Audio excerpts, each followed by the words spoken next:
What's up, y'all? Welcome back to this week's Bourbon of the Week. Together on this channel, you and I are going to try and navigate this big and confusing world of bourbon. Like many of you, I myself am a bourbon novice, so I've taken what seems to be a complex formula and I've broken it down into three simple categories: price, taste, drinkability. I rank my bourbons on a ranking sheet so you know what to buy and what to pass on, and that's really it. Bourbon made easy. So the question is, are you ready? So getting into this week's Bourbon of the Week, we're coming at you with a classic, Maker's Mark. You've all heard of it. I got a little bit in the glass already, but I'll pour up a little more just to top us off. You've already heard of Maker's Mark. You've seen it on the shelf. You know the iconic red wax dip and everything like that.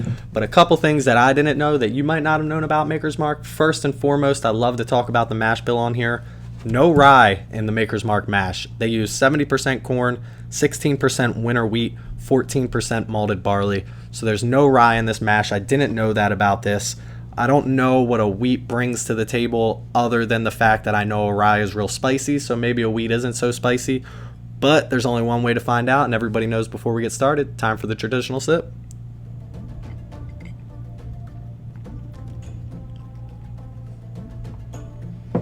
That's not too shabby.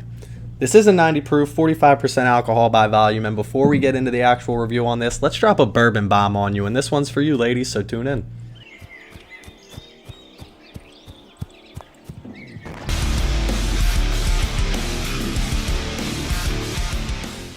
This week's Bourbon Bomb is brought to you by Margie Samuels. Now, if you don't know who Margie Samuels is, she's the wife of Master Distiller Bill Samuels, and she brings a lot to this bottle. Not only is she the one that brings the iconic red wax to this bottle, she also made the label on it here itself. She put this circle with a star, and right inside that is an SIV. The star stands for Star Hill Farms, which is where she was born and raised.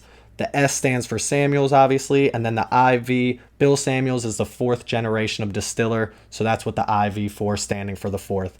But one thing that you might not have known, she also was the first woman inducted into the Bourbon Hall of Fame that was directly connected to the bourbon world. Awesome to know that. Margie Samuels, shout out. This drink's to you. Bourbon bombs. So to all the women out there, keep drinking bourbon, keep doing your thing because you're influencing this world a lot more than these men think. I appreciate all of you for being here, but let's get into the bourbon review for this week and let's get straight on drinkability on this. This is a 90 proof bourbon. Doesn't have the biggest bite to it, not a lot of spice at all on the end there like I thought because of that rye not being introduced. It is a wheated bourbon, so it does have a little bit more of an earthy, grainy taste. But as for drinkability on this, it's not the best. It does have a little bit of a bite to it. It is a 90 proof, so let's keep that in mind. Let's give this like a... I'm going to give this like an 8.4. 8.4 on drinkability. I think that's pretty fair for it. Again, it's not the best with drinkability, but it's also not the worst. It could definitely be a little bit better. I'm actually surprised with how well this sips. I don't usually like Maker's Mark. Again, Jack Daniel's fan, but this actually seems like it's a step above Jack Daniel's as far as the flavor profile goes. It's very unique in its own sense. So it's got that vanilla, it's got the caramel, it's got a little bit of oak, but then that wheat is really what, I don't know if it's throwing me off because I'm thinking about it so much, but it doesn't taste like a lot of other bourbons. It tastes like its own little flavor profile that I haven't really experienced before. And again, it's not bad by any means, but it seems very generic to me. It seems very manufactured almost. And another interesting fact about Maker's Mark that we should have dropped in on the Bourbon's Bombs, but I wanted to make sure we got to Margie. They actually at one point wanted to water this down. They put out a message to all of their big customers, and they said they were going to water this down from a 45 proof to a 42 proof simply by just adding water. They got a lot of pushback on it and ended up keeping it at the 45 proof, which I appreciate myself. But at the same time, I don't know if this tastes any better or worse than any bourbon I've had. It actually doesn't taste bad. But again, it's very generic. It seems like an everyday sipper. If you're going to get an everyday sipper, Maker's Mark doesn't seem like it'd be a bad option. I always thought of it as a shooter or maybe like a mixed drink kind of drink. Maker's Mark and ginger ale or Maker's Mark and Coke, kind of like the Jack Daniels or the Jim Beams of the world. But I do think it's a step up from those right there. So drinkability, we gave it an 8.4. Taste on this, let's give this a... It doesn't seem like it has much to offer in the taste world. Let's give this like a 7.9 on taste. As for price on this normally runs $29.99. I got it today for $26.99 on sale. The good thing that Maker's Mark does is it's a consistent bottle. It's always on the shelves. So the taste is always going to be the same. The drinkability is always going to be the same. You don't have to worry about too much variation. So if you like this bottle at $30, it's not a terrible price for it. It's not really my cup of tea when it comes to bourbon. It doesn't really have much to offer outside of the generic flavor profile and I guess a simple sipper being a 90 proof. But as for price on this, let's not give it too bad of a score at $30. Let's give it like an 8.2 on the price scale. So that's going to give us an average of 8.1666667. We'll just call it 8.17. And it's going to tie Woodford at 8th place. Maker's Mark is obviously an iconic bottle. Everybody knows it. Everybody's probably tried it before. I don't think it deserves to be at the top of the list, but I do think it deserves to be above the Jim Beams and that of the world. So Maker's Mark, pretty consistent bourbon. You're always going to find it on the shelf, so you can't complain about either of those things. If you like Maker's Mark, I don't blame you at all. If you don't have one on your shelf, I do blame you. I hear if you go to the distillery, you can dip your own in red wax. I would love to do that myself one day. But that's pretty much where it belongs. You know, middle of the road, you're always going to get a consistent bourbon, so you don't have to worry about that. I do also have the cask strength. This is the cask strength bottle. I don't know. I lost the label on it. I hear the labels come off pretty often. The cask strength's a little bit more high proof. I don't really like it as much as I like this one right here, so I would stick to the original. It gives a little bit more to offer, but I thought I would enjoy the wheated bourbon over the rye bourbon a little bit more since I don't always love those rye kicks, but it really didn't do much more for me. The taste profile was pretty generic, but that's what it is. 8th place on the list. That's where we're going to end it this week, but I do want to get Rissa's reviews on this because she obviously knows about the iconic Maker's Mark, so let's see what she thinks about it. So here we have, back by popular demand, Rissa's reviews. Hi, everyone. Hi, everyone. Pour up. I need a little more. And you've heard of Maker's Mark before, obviously? I have, yes. Okay. You ever had it before? I don't think so. Don't think so. Time for the traditional sip.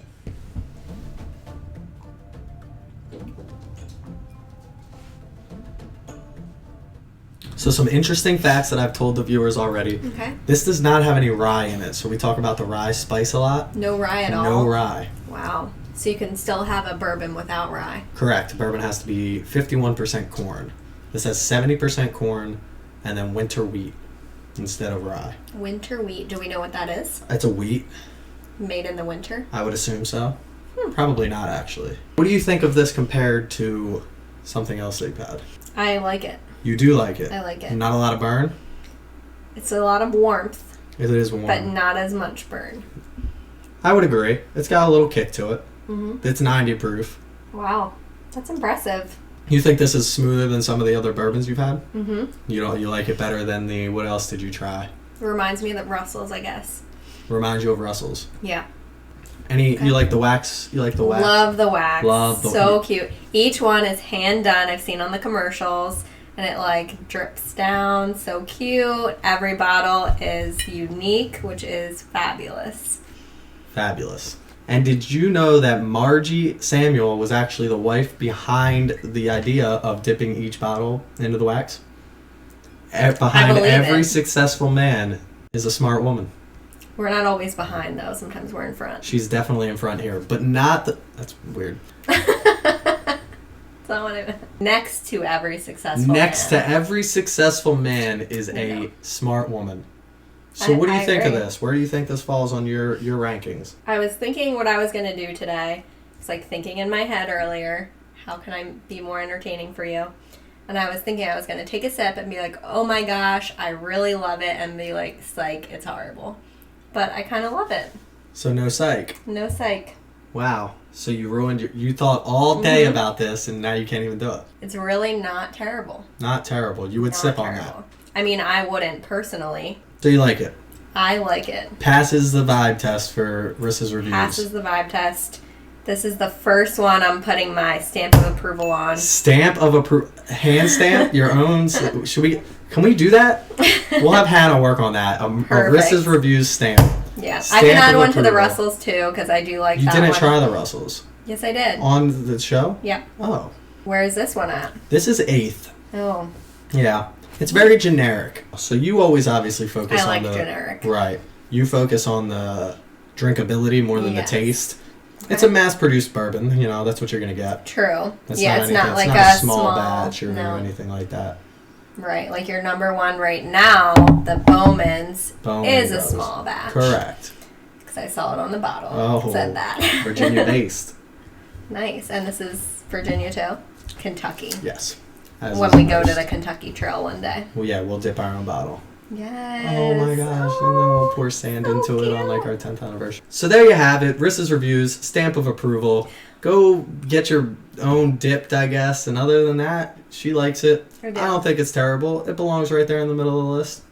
Top part of the top half of the list. It's not in the middle. It's a little higher than the middle. That's true. Where it belongs. Tiny bit higher. Tiny bit higher. I love it. Love it. Cheers. Guys, go get yourself a bottle. Go get yourself a bottle and drink it. And let me know how it's dipped. What?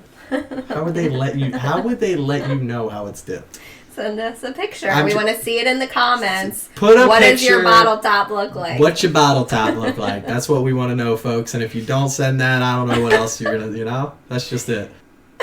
Are you drunk already? Maybe. So there we have it. Stamp of approval from Rissa's Reviews. Another bourbon of the week in the books. But if you haven't already, please click that like, click that subscribe button. Make sure you share this with your friends that love bourbon. See where they think Makers belongs on the list. And in the comment section below, leave a bourbon that you think I should be trying. I'll go out, I'll grab a bottle, and we'll see where it falls on the list. But in the meantime, please don't drink and drive. Drink responsibly. And as always, wash your hands. Pandemic ain't over, y'all. Oh, by the way, make sure I mentioned it in my video last week. You go out, you grab yourself a bottle of Wild Turkey 101. What I want you to do then, I want you to send me a 1-minute video on my Instagram DMs. Make sure your phone's facing sideways and give me your review on price, taste, drinkability. Use your decimals to get it as close as possible to what my score is going to be. Then I'm going to review my Wild Turkey 101, and if your score is as close to mine as possible, beating everybody else's entries, I'll feature you in my YouTube, and I'll also send you something in your Venmo. Maybe repaying you for the price of the bottle, maybe giving you a little bit more. Who knows at this point? Wild Turkey 101, 1-minute video, price, taste, drinkability. Do it, send it over. Lights out 203. Cheers, y'all.